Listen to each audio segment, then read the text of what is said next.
Making of. L'envers du décor de la collection Prévenir et guérir. Regard croisé. Confidence. Anecdote. Zoom. Focus. Rencontre et partage. Une émission pour découvrir les coulisses de tournage sur les thérapies complémentaires. Avec Anne Sarkissian, réalisatrice. Et Steve Doupeux, relaxologue. Silence. Moteur. Et action.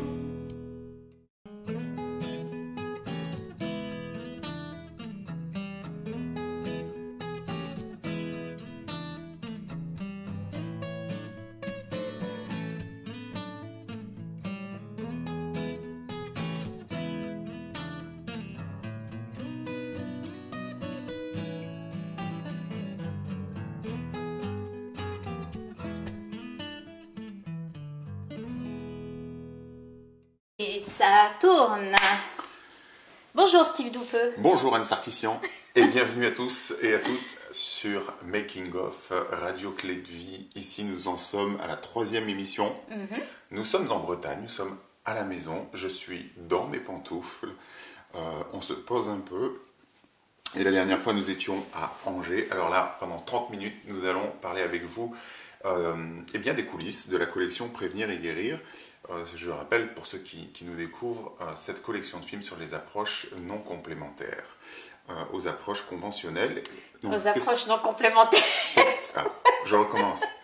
Et comme je suis en train de faire un track sur le perfectionnisme, ça tombe très bien. Voilà, et puis on est un peu fatigué, il faut le dire ouais, quand aussi. même. Samedi soir, voilà, on fatigue un peu. Donc c'est des approches complémentaires, bien complémentaires. Et non conventionnelles. Voilà. Donc, hypnose, EFT, méditation, bref, vous découvrirez tout ça sur le site internet dont on donnera l'adresse tout à l'heure. La dernière émission, eh bien, je rappelle quand même que les émissions, vous pouvez les voir en replay. Donc, si vous n'avez pas vu les 2 premières, vous pouvez aller les consulter. Les liens sont d'ailleurs sur YouTube. Et la dernière fois, nous étions à Angers. La dernière fois, on était à Angers, on était à la veille d'une projection, donc projection du premier film qui s'appelle L'hypnose au cœur du corps, qu'on a tourné entre juin 2014 et octobre 2015, voilà, qui est sorti en janvier. Et donc on a commencé la tournée de ce film et on était donc à Angers le 19 mars au matin. Est-ce que tu as un petit souvenir de cette projection, toi? Qu'est-ce que tu en as pensé? Mais bien, cette projection, c'était un public de professionnels de santé, quand même, principalement. Beaucoup d'infirmières, des médecins, etc. Donc c'était intéressant, il y avait des échanges intéressants dans la salle suite à cette projection qui, semble-t-il, a beaucoup plu. Ouais, on a eu de bons retours. Et puis on était quand même invité par l'IFTR, qui est la personne qui t'a formé. L'IFTR, oui, c'est la première formation que j'ai faite. Voilà. Une formation de relaxologue. Voilà, et donc c'est lui qui a organisé ça à Angers, qui nous a invités à venir faire cette projection. Voilà. Et oui, il y avait beaucoup de professionnels de santé, étonnamment. Mais moi je trouvais que c'était intéressant. En tout cas, les échanges étaient intéressants à la fin et dynamiques. Oui, parce qu'il y avait certains professionnels qui se demandaient pourquoi... comment tu pouvais m'accompagner comme tu l'as fait, comme on nous voit en séance. Ouais. Sans être psychologue, voilà. A priori, comment est-ce que je pouvais... En gros, la question de l'une des personnes, c'était comment est-ce que vous pouvez vous permettre d'accompagner Anne, cette personne, sans être vous-même un psychologue. Donc voilà. Voilà, ce qui était marrant, c'était l'interaction dans la salle où tout le monde disait « mais si, mais il est très bien, il l'a très bien fait ». Et puis moi, je suis la preuve vivante que tout s'est bien passé dans cette... oui, il y a eu des morts, mais je les ai enterrés dans mon jardin. Mais tout va bien, Anne va bien.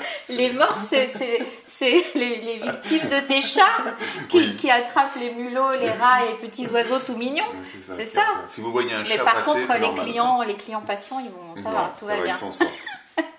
Ils vont beaucoup mieux quand ils sortent d'ici, normalement. Alors après Angers, il y a eu Paris. Après non, il y a eu Fouesnant, Angers, je crois. Il y a eu Fouesnant. Alors, Fouesnant, c'était gros succès parce que c'était une salle de 416 places et on a refusé 200 personnes. Oui, c'était plein. Donc, salle comble. Et puis, on était donc on a fait le débat avec le docteur Muriel Augustin.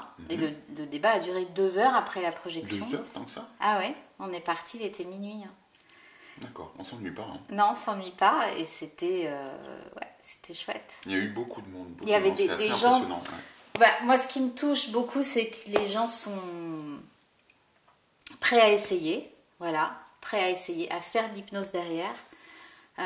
Ils appellent chez toi, il y a 2 mois d'attente. Il y a 2 mois d'attente. Il faut savoir, enfin, faut dire aussi que je suis en déplacement parce que pour les tournages, on se déplace quand même beaucoup. Ouais. Mais bon, on va dire qu'il y a 1 mois et demi d'attente du coup. Ouais. Et ils sont prêts à essayer tout de suite, quoi. Ils sont très émus et puis ils découvrent complètement, ils comprennent ce qui se passe chez un hypnothérapeute et voilà, c'est génial. Moi, je trouve que le pari est gagné, quoi. En tout cas, on dit nul les prophètes en son pays. Ben là, il se trouve que chez nous, il y a eu plus de 400 personnes qui ont répondu présent. Ouais. Et ensuite, on a été sur Paris. Voilà, on a eu un peu moins de monde. Ouais, il y a eu 200 personnes quand même. Et voilà, donc là, on était accompagné de Nathalie Roudil et de David Lefrançois. Donc pour le débat, du coup, qui sont les intervenants, ceux qui n'ont pas encore vu le film, ils sont intervenants dans notre film. Et voilà, donc c'était encore un débat. Donc il y a eu pas mal de projections. Pour l'instant, il n'y en a pas à venir. Bah, on attend Montréal en fait. On attendait Montréal. On attend Montréal. Le Québec, quoi. Avec Jean-Charles Chabot, quand même, qui intervient dans le film, qui est là-bas. Oui. Que fait-il? Que fais-tu, Jean-Charles? Je sais que tu as reçu le DVD. J'attends ton retour. Voilà. Donc, l'appel mais bon, est lancé. rien à voir. D'ailleurs, on a été en contact avec Marc Leval. Je ne sais pas où c'en est. Oui. Il y a des projections prévues avec lui. Oui, alors ça, en France, sud de la France. Et donc là, ça va être une grosse tournée des films, de plusieurs films. Avec, tournée, débat, conférences. Donc c'est ABC Talk, hein, c'est comment on appelle ça, une société événementielle, oui, c'est ça. Ouais. Donc il s'appelle ABC Talk avec Marc Leval et je crois qu'il a reçu Stéphane Alix, Jean-Jacques Charbonnier, enfin voilà, quand même des gens qui sont sur la place. Ah mais c'est génial, moi je suis super contente de ça. C'est prévu pour quand ça? C'est à partir de septembre. Il essaie de trouver une date là en juin, mais c'est pas évident. C'est pas évident. Mais voilà. Donc non, il est emballé, moi aussi, toi aussi. Bah oui, carrément, oui, bien sûr. Et puis Marc est super enthousiaste hein, quand on l'a vu au téléphone. C'est ça. Ça fait plaisir les gens comme ça qui ont envie, quoi. Ouais. Oh, il se passe plein de choses, donc on va enchaîner. Mais il y a eu des tournages aussi pour le film EFT dans le phare. Ouais. Donc tournage, c'est vrai que. Oui. Donc tournage pour le film EFT dans un phare. Voilà, je voulais tourner absolument dans un phare et donc on est parti au phare d'Eckmühl et c'est des très très très belles séquences, enfin plusieurs qu'on voit qui vient plusieurs fois dans le film. C'est magnifique, c'est mise en lumière, mise en image par Yannick de Rennes et bon non, on va pas tout révéler quand même. Non, on va juste laisser le chat qui passe derrière l'air de rien. Hein, mais il y a des super belles images dans ce phare. C'est très beau, quoi. On a passé une après-midi sympa là-bas à tourner. Donc on vous laissera découvrir tout ça parce que finalement le film sur l'EFT, il en est où? Alors, il est en mixage. Il commence le mixage le 2 mai. Voilà. Donc pour nous c'est après-demain. Et puis pour la suite, pour l'étalonnage, je ne sais pas encore. Voilà. Il sort quand? Enfin, a priori, il devrait sortir quand ce film? J'aurais aimé qu'il sorte là maintenant. J'aurais aimé qu'il sorte mi-mai pour être prêt pour le congrès virtuel de l'EFT. Mais là, je suis un peu bloquée financièrement. Donc voilà, donc ça coince, donc je peux pas avancer. On est au bout, on est à la dernière étape et voilà, c'est un peu frustrant. D'accord. C'est même très frustrant. Parce que l'idée c'était de sortir ce film avec le congrès virtuel de l'EFT. Bah oui, bien sûr. Donc profiter de cette actu-là parce qu'il y aura du monde qui vont suivre. Et là tu nous expliques que tu ne pourras peut-être pas répondre à ce délai à cause des problèmes d'argent. Et c'est quoi les problèmes d'argent? C'est la difficulté, elle est où? C'est les diffuseurs qui mettent du temps à répondre. Ouais, c'est intéressant d'expliquer peut-être aux personnes qui nous écoutent, parce qu'elles ne se rendent pas forcément compte de ce que c'est que la production, que de produire un film, et que de rentrer dans alors le genre. la production, c'est d'abord un scénario qui est écrit et qui fait des commissions, qui passe en commission dans des régions, vers les chaînes, etc. On ne peut pas dire que les sujets qu'on propose soient des sujets très très attendus. Donc les propositions des chaînes, c'était plutôt de revenir une fois que le film était fait, nous montrer en fait. Et là, on en est à cette étape-là pour le premier film. Voilà. Ouais. Donc elles attendent que les films soient sortis. Voilà. Ils n'ont pas pris au scénario, donc ça veut dire que ce n'est pas des pré-achats, ça sera des achats. Ce qui est moins dessous, je donne des chiffres et tout aussi ou... Non, pas forcément, mais ça implique quoi le fait que... C'est-à-dire que... ça veut dire que je prends tous les risques, que je... Donc tu avances l'argent pour pouvoir produire le film. Voilà, mais il y a un moment où je ne peux plus avancer. D'accord. Voilà, donc voilà, en tout cas, le premier film, il est fini. Je pense avoir les réponses des chaînes plus rapidement, mais c'est lent. Et donc le deuxième, il est là, il coince un peu, parce que tant que je n'ai pas vendu le premier, je ne peux pas continuer sur le deuxième. Okay. À moins qu'on vende d'un coup 3000 DVD, et là, tous les problèmes sont résolus, et je finis le film vite fait. Voilà, en fait, il est fini, là, c'est plus un aspect technique de format, les techniciens, la post-production. Après, le montage, tout ça, c'est... D'accord. Ok. Donc... Et il s'appelle Les émotions au bout des doigts. Ouais. Et il est magnifique. Ouais, je suis super contente. Et tu as fait une super belle musique dessus. En tout cas, j'ai essayé. On va voir ce que ça donne sur les images. Ouais. Je ne me rends pas compte forcément ce que ça va donner sur les images, mais une musique un peu faite... pas dans la douleur, mais je trouvais pas je trouvais pas les paroles du texte déjà. J'avais du mal à trouver les paroles et la musique. Et finalement, ça a décoincé sur une après-midi. Et j'avais quand même de gros doutes sur l'efficacité du morceau, mais bon, a priori, ça colle. Donc, ouais. Non, je suis super contente. Et puis le fait d'avoir mis du piano aussi, c'est super. Donc on a quand même enregistré ça.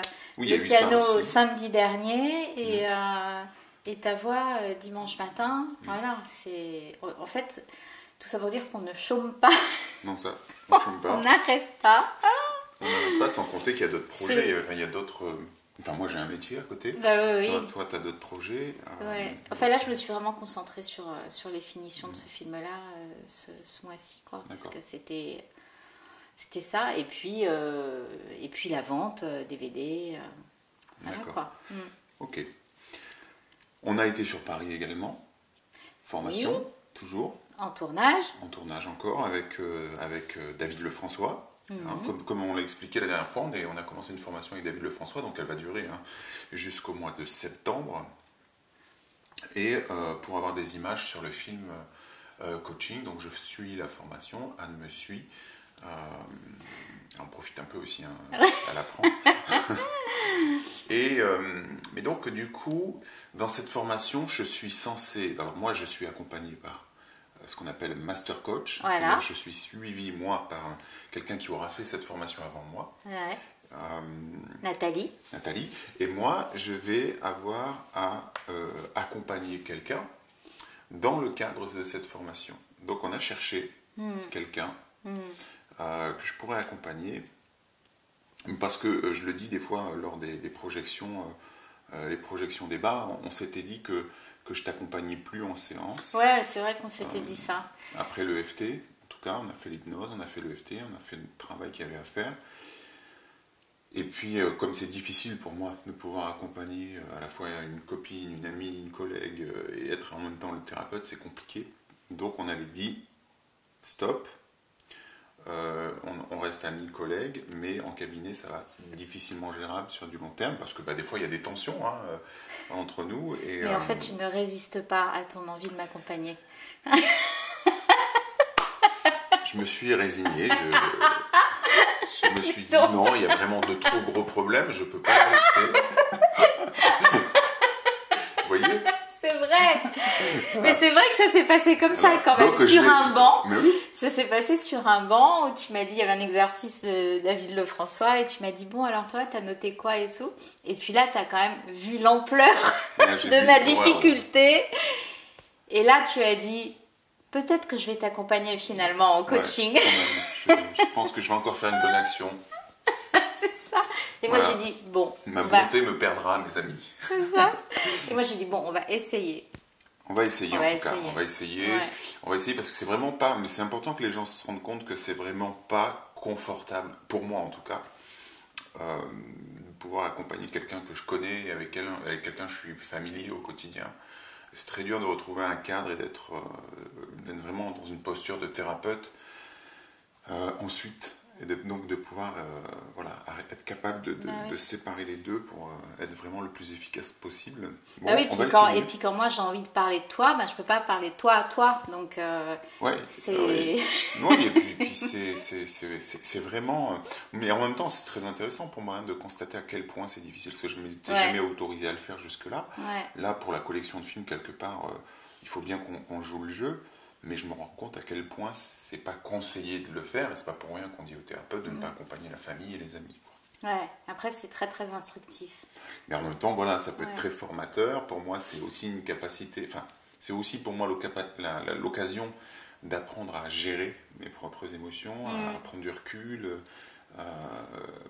Parce qu'évidemment, en séance, je peux réagir à un truc que tu vas dire qui va m'agacer, parce qu'on en aura parlé plein de fois, hors séance. Et ça rentre pas. À un moment donné, on est en séance et il faut que je garde mon calme parce que je l'ai déjà dit 50 000 fois. Donc, bon, mais voilà, c'est formateur. Parce que de quoi on va parler d'ailleurs? En plus, parce que des problèmes d'argent, parce que c'est aussi une peur, c'est une angoisse pour moi, et on va parler de ça. Et en même temps, c'est quelque chose qui est assez urgent, parce que voilà, je suis en pleine création, en train de faire des films, et j'ai cette peur qui forcément me handicape dans la réalisation des films. Et de toute façon, je ne saurais pas vers qui aller là. Tu vois, à côté de chez moi, voilà, t'habites à 3 km de chez moi. Bon, on se voit souvent. Donc voilà, écoute, on va tester ça. On va essayer en tout cas, et puis... on va essayer, on va filmer, donc... Si un jour vous ne me voyez plus à l'écran, c'est que je suis décédé. J'aurais fait une syncope, elle m'aurait eu à l'usure. Mais on va essayer en tout cas, mais ce serait sympa, puis c'est dans la logique du film. Ce qui va être intéressant dans le film coaching, c'est que du coup, même si peut-être tu seras moins mise en avant par rapport à ton travail. Parce que l'idée, c'est de me suivre, moi, dans mes problématiques, éventuellement, et aussi dans mon évolution de coach. C'est ça, ceux qui n'ont pas vu le film, l'hypnose au cœur du corps, c'est vraiment mon histoire avec l'hypnose et Steve qui m'accompagne. On parle de ses peurs aussi à accepter de faire un tel projet.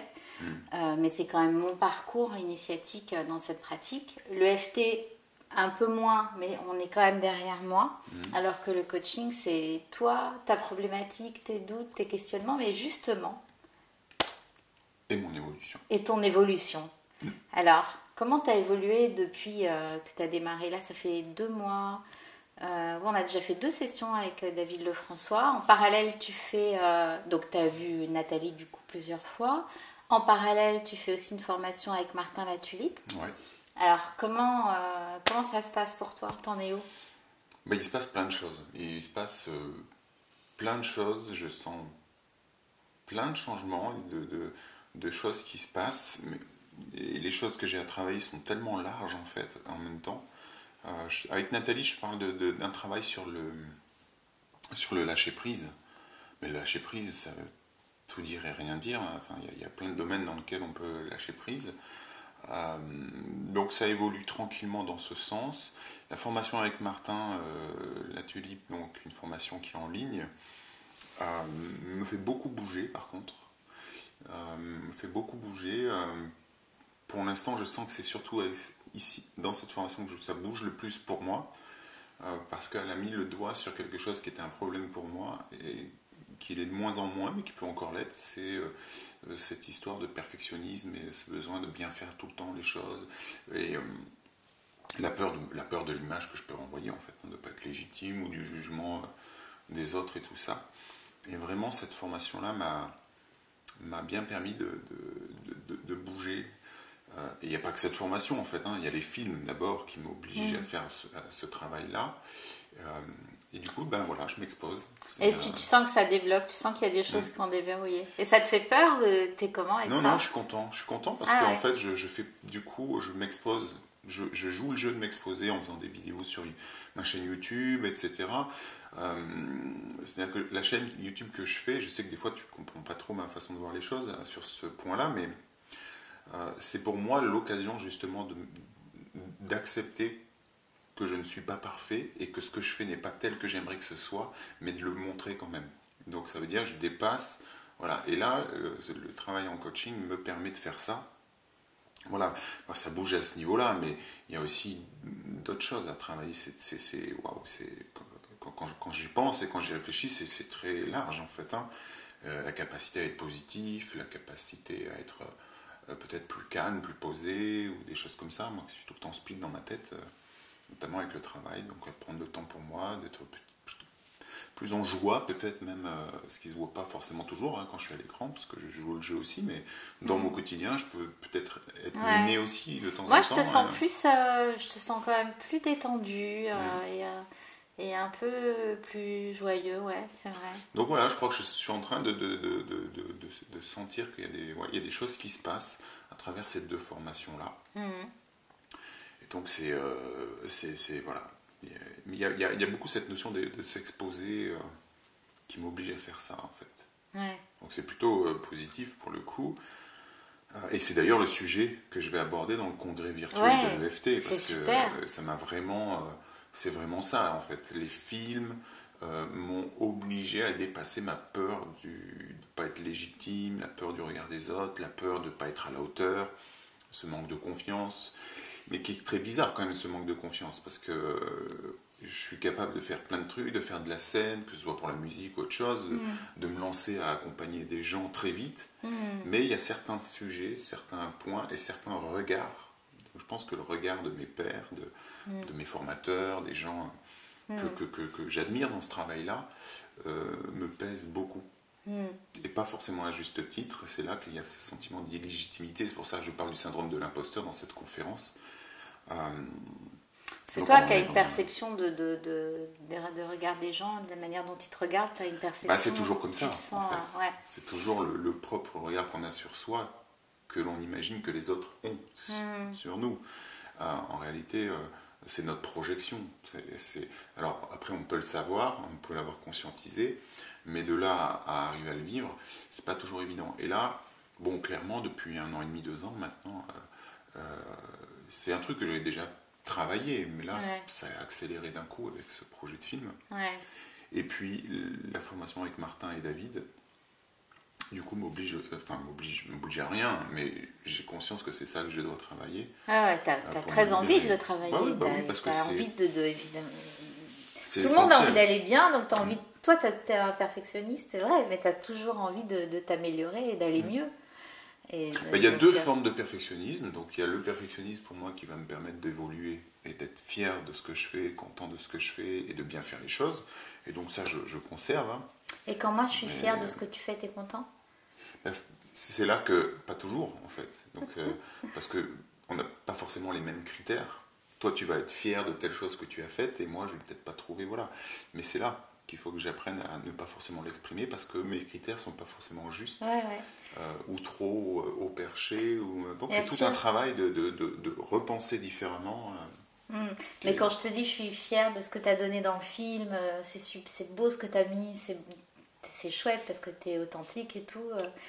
Ça va pas te toucher autant que si c'est toi qui t'autocritique et qui va dire est-ce que je suis bien? Tu vas quand même je sais peut-être pas vraiment encore prendre les compliments, mais ça fait partie d'ailleurs ça fait justement partie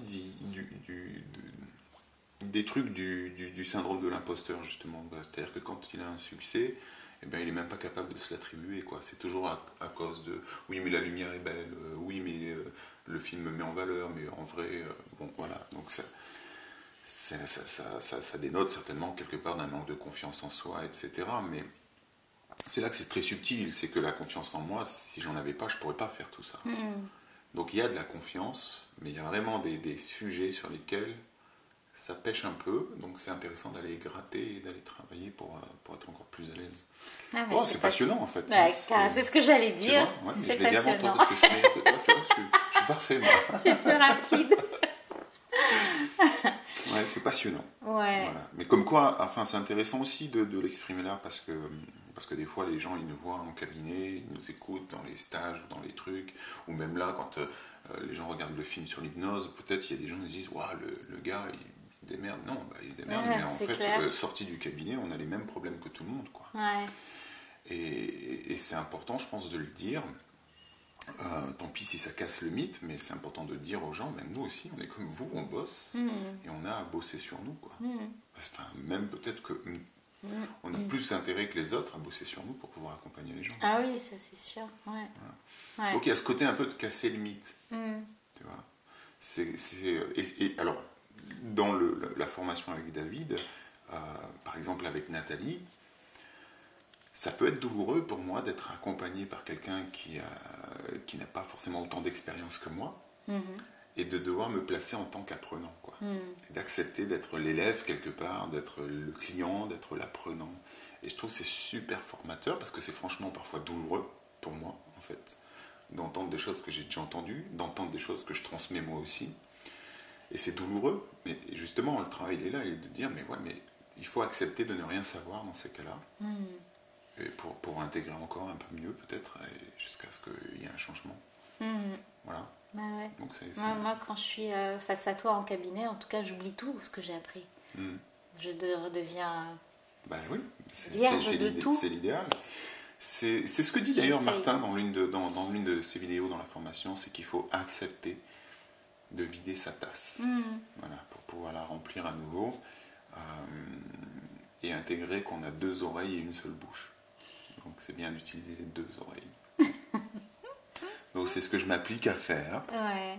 Même là, si j'ai beaucoup parlé, parce que quand tu me branches sur ça, je parle beaucoup, mais voilà. Donc très bien. Cette formation coaching, effectivement, elle est l'occasion de faire bouger tout ça. Ouais. Et alors là, ça va bouger encore plus puisque nous partons voir Paul Pironnet.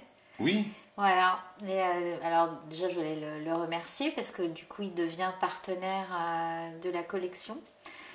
Et voilà, on est super contents. Moi, j'ai hâte de le rencontrer parce que pour l'instant, c'est des échanges par texto, par téléphone. Et donc, j'ai hâte de le rencontrer et de découvrir la PNL. Oui. Ah oui, c'est passionnant. La PNL, ça va être très, très intéressant à vivre.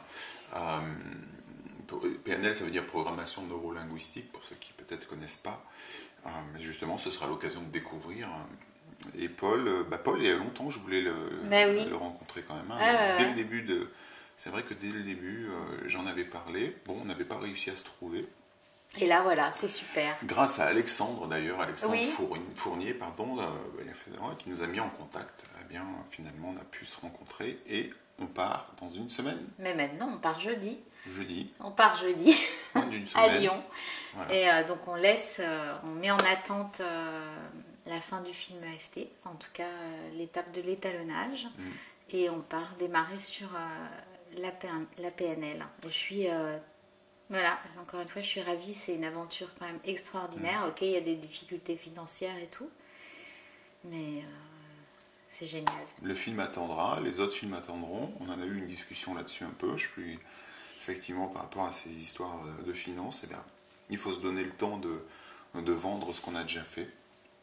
Donc s'il faut faire des projections, s'il faut partir et attendre que le film sur l'hypnose se vende pour finir le FT, eh bien, on attendra. Voilà, chaque chose en son temps. Donc, suite au prochain épisode. Voilà. Ok. Alors, vous savez que les émissions, comme je le disais au début de cette émission, vous pouvez les réécouter sur Radio Clé de Vie, en vous rendant dans la page des relectures, de replay. Qu'est-ce qu'on peut rajouter ? L'actualité, c'est donc le congrès virtuel de l'EFT qui qui a lieu du 19 jusqu'au 25 mai et donc dans lequel j'interviens pour une conférence sur justement le perfectionnisme et le syndrome de l'imposteur. Je crois que ce sera de mémoire le 23 mai à 19h. C'est une très belle conférence, hein, je la 14, conseille. Hein, 14, oui, toi tu as lu un petit peu ce que j'avais écrit sur le sujet. Et puis donc, il y aura 14 autres conférenciers, 14 experts en EFT qui vont vous parler de différents thèmes. Voilà, donc je vous invite vraiment à participer, c'est gratuit. Et où que vous soyez sur cette planète, vous allez pouvoir en profiter.